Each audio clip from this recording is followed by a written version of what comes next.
Hi അസ്സലാമു അലൈക്കും. ഇന്നത്തെ നമ്മുടെ റെസിപ്പി ഒരു ബ്രേക്ക്ഫാസ്റ്റ് റെസിപ്പിയാണ്. കറികളൊന്നും ഇല്ലാണ്ട് തന്നെ നല്ല ടേസ്റ്റി ആയിട്ടും ഈസി ആയിട്ടും നമുക്ക് ചെയ്തെടുക്കാൻ വേണ്ടിയിട്ട് പറ്റിയ നല്ല ഹെൽത്തി ആയിട്ടുള്ള ഒരു ബ്രേക്ക്ഫാസ്റ്റ് റെസിപ്പിയാണ്. ഗോതമ്പ് പൊടി വെച്ചിട്ടാണ് നമ്മളിത് ചെയ്തെടുക്കുന്നത്. അപ്പോൾ വീഡിയോ എല്ലാവരും ഒന്ന് കണ്ടു നോക്കുക. കണ്ടുകൊണ്ടിരിക്കുമ്പോൾ നിങ്ങൾക്ക് ഇഷ്ടമാവുകയാണെങ്കിൽ മറക്കാതെ തന്നെ ലൈക്ക് ബട്ടൺ ഒന്ന് ക്ലിക്ക് ചെയ്യുക. കൂടാതെ സബ്സ്ക്രൈബ് ചെയ്ത് സപ്പോർട്ട് കൂടി ചെയ്യുക. അപ്പോൾ ഇതിന് വേണ്ടിയിട്ട് ഞാനൊരു പാനിലേക്ക് ഒരു 2 ടേബിൾ സ്പൂണോളം വെളിച്ചെണ്ണ ഒഴിച്ച് കൊടുക്കുന്നുണ്ട്. അതിലേക്ക് 1 ടീസ്പൂൺ ചെറിയ ജീരകവും 1 ടീസ്പൂൺ വലിയ ജീരകവും കൂടി ഇട്ട് കൊടുത്തിട്ടുണ്ട്. എന്നിട്ട് ഞാനിതാ കുറച്ച് ചിക്കന്, എല്ലില്ലാത്ത ചിക്കൻ്റെ പീസസ്, മുളക് പൊടി, മഞ്ഞൾപ്പൊടി, മല്ലിപ്പൊടി, ഗരം മസാല പൗഡർ, ഉപ്പ് ഇതെല്ലാം കൂടി ഒന്ന് മിക്സ് ആക്കിയിട്ട് ഒരു 5 മിനിറ്റ് വെച്ചിട്ടുള്ള ചിക്കനാണ്. അപ്പോൾ അതാണ് ഇതിലേക്ക് ഇട്ട് കൊടുത്തിട്ടുള്ളത്. ഈ ഒരു ചിക്കൻ ഇട്ട് കൊടുത്തതിന് ശേഷം നമ്മൾ തീ ഒന്ന് ഹൈ ഫ്ലെയിമിലേക്ക് മാറ്റി കൊടുക്കുക. എന്നിട്ട് നന്നായിട്ട് ഒന്ന് മിക്സ് ആക്കി കൊടുക്കുക. നമ്മുടെ ഈ ഒരു റെഡ് കളറുള്ള ഒരു ചിക്കൻ ഒരു വൈറ്റ് കളറായിട്ട് കിട്ടണം. അതുവരെ നന്നായിട്ടൊന്ന് മിക്സ് ആക്കി കൊടുത്തുകൊണ്ടിരിക്കുക. അത് വേഗത്തിൽ തന്നെ നമുക്കിതൊരു വൈറ്റ് കളറായിട്ട് കിട്ടിക്കോളും. അതിന് ശേഷം തീ ഒന്ന് ലോ ഫ്ലെയിമിൽ ഇട്ടിട്ടൊന്ന് മൂടി വെക്കാം. അപ്പോൾ നമ്മൾ മൂടി വെച്ചിട്ട് തന്നെ ഈ ചിക്കൻ ഒന്ന് ഫ്രൈ ആക്കിയിട്ട് എടുക്കണം. ആ ഒരു ടൈമിൽ നമ്മുടെ ചിക്കൻ നല്ല സോഫ്റ്റ് ആയിരിക്കും. അപ്പോൾ ഇത് ചിക്കൻ ഒന്ന് വേവായ ടൈമിൽ ഞാനിതിലേക്ക് പഴുത്തിട്ടുള്ള ഒരു തക്കാളി ഇട്ട് കൊടുക്കുന്നുണ്ട്. ഒപ്പം തന്നെ ഒരു മീഡിയം സൈസുള്ള സവോള കട്ടാക്കിയത് ഇട്ട് കൊടുത്തിട്ടുണ്ട്. കൂടെ തന്നെ ഒരു 2 ടേബിൾ സ്പൂണോളം ഇഞ്ചി, പച്ചമുളക്, വെളുത്തുള്ളി, അതുപോലെ തന്നെ കറിവേപ്പില ഇതെല്ലാം കൂടി ഒന്ന് പേസ്റ്റ് ആക്കിയിട്ട് എടുത്തിട്ടുള്ളതാണ്. അതാണ് ഇട്ട് കൊടുത്തിട്ടുള്ളത്. നന്നായിട്ട് നമുക്കിതൊന്ന് മിക്സ് ആക്കി കൊടുക്കാം. ഇനിയിപ്പോൾ നമ്മൾ ഇതിലേക്ക് പൊടികളൊന്നും തന്നെ ചേർക്കുന്നില്ല. അപ്പോൾ എരിവിന് നമ്മൾ ഇതിൽ പച്ചമുളക് ചേർത്തിട്ടുണ്ട്. നന്നായിട്ടൊന്ന് മിക്സ് ആക്കി കൊടുക്കുക. ഈ ഒരു സവോളയിലേക്കും തക്കാളിയിലേക്കും ഉള്ള ഉപ്പ് കൂടി നമുക്ക് ഇതിലേക്ക് ആഡ് ചെയ്ത് കൊടുക്കണം. ഇനിയിപ്പോൾ ഞാനിതൊന്ന് മൂടി വെക്കുന്നുണ്ട്. ഇനിയിപ്പോൾ ഈ ഒരു ടൈമിൽ നമ്മുടെ സവോളയും തക്കാളിയൊക്കെ നന്നായിട്ട് വേവായിട്ടുണ്ട്. ഇനിയിപ്പോൾ ഇതിലേക്ക് ഒരു 1/4 ടീസ്പൂൺ ഗരം മസാല പൗഡറാണ് നമ്മൾ ആകെ പൊടികൾ ചേർത്ത് കൊടുക്കുന്നത്. ഇത് മാത്രമേ ഉള്ളൂ ഇതിൽ. ഇനിയിപ്പോൾ നന്നായിട്ട് ഒന്ന് മിക്സ് ആക്കി കൊടുക്കുക. മിക്സ് ആക്കി കൊടുത്തതിന് ശേഷം നമുക്കിതൊന്ന് ചൂടാറിയതിന് ശേഷം മിക്സിയിൽ ഇട്ടിട്ട് ജസ്റ്റ് ഒന്ന് പൊടിച്ചിട്ടെടുക്കണം. നമുക്കിത് ചെറിയൊരു പേസ്റ്റ് ആക്കിയിട്ട് നമുക്കിത് എടുക്കണം. എന്നിട്ട് മാറ്റി വെക്കണം. അതിനിപ്പോൾ നമുക്ക് ചപ്പാത്തി ഒന്ന് ഉണ്ടാക്കിയിട്ടെടുക്കണം. അതിന് വേണ്ടിയിട്ട് ഞാനിതുപോലെ ഒരു പാത്രത്തിലേക്ക് 1.5 ഗ്ലാസ് വെള്ളം ഒഴിച്ചു കൊടുത്തിട്ടുണ്ട്. ഇതിലേക്ക് ആവശ്യത്തിനുള്ള ഉപ്പ് ഒന്ന് ചേർത്ത് കൊടുക്കുക.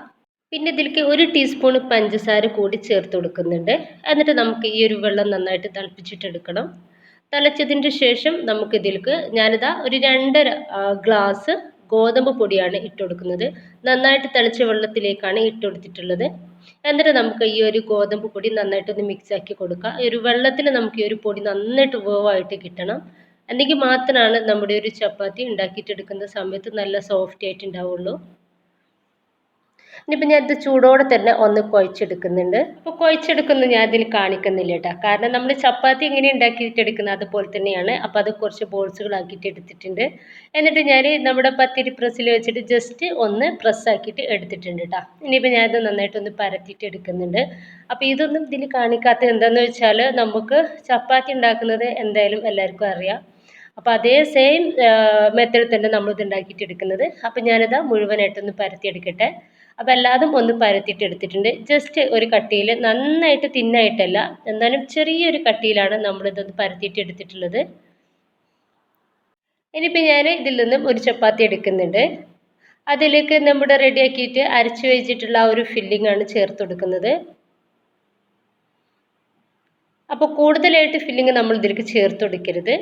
വളരെ കുറച്ച് ഫില്ലിംഗ് മാത്രം ചേർത്ത് കൊടുത്താൽ മതി. കാരണം നമുക്ക് ഇതൊന്ന് പ്രസ്സാക്കിയിട്ട് ചുട്ടിട്ടെടുക്കാനുള്ളതാണ്. അപ്പോൾ കൂടുതലാകുമ്പോൾ നമുക്ക് ചിലപ്പോൾ ഇത് പൊട്ടിപ്പോവാനൊക്കെ ഉള്ള സാധ്യതയുണ്ട്. അതുകൊണ്ടിട്ട് കുറച്ച് മാത്രം ചേർത്ത് കൊടുക്കുക. എന്നിട്ട് ഇതുപോലെ ഒന്ന് പരത്തി കൊടുക്കുക. എന്നിട്ട് വേറൊരു ചപ്പാത്തി നമുക്ക് ഇതിൻ്റെ മേലേക്ക് വെച്ച് കൊടുത്തിട്ട് സൈഡിലൊക്കെ നന്നായിട്ടൊന്ന് പ്രസ്സാക്കി കൊടുക്കുക. നന്നായിട്ട് തന്നെ ഒന്ന് പ്രസ്സാക്കി കൊടുക്കണം. അപ്പോൾ ഇതുപോലെ ഞാനൊന്ന് ചെയ്തെടുത്തിട്ടുണ്ട്. ഇങ്ങനെയാണ് നമുക്കിത് റെഡിയാക്കിയിട്ട് എടുക്കേണ്ടത്. അപ്പോൾ ബാക്കി കൂടി ഒന്ന് ചെയ്തെടുക്കുന്നുണ്ട്. അപ്പം മുഴുവനും ഞാനിതുപോലെ ഒന്ന് റെഡിയാക്കിയിട്ട് എടുത്തിട്ടുണ്ട്. ഇനിയിപ്പോൾ ഇതുപോലെ ഒരു പാൻ അടുപ്പത്ത് വെച്ചിട്ടുണ്ട്. അതിലേക്ക് കുറച്ച് വെളിച്ചെണ്ണ ഒരു ബ്രഷ് വെച്ചിട്ട് ഇതുപോലെ ഒന്ന് സ്പ്രെഡാക്കി കൊടുക്കുക. അതിലേക്ക് നമുക്കൊരു ചപ്പാത്തി ഇട്ട് കൊടുക്കുക. അപ്പോൾ മീഡിയം ഫ്ലെയിമിൽ ഇട്ടിട്ട് തന്നെ നമുക്കിതൊന്ന് റെഡിയാക്കിയിട്ട് എടുക്കാം.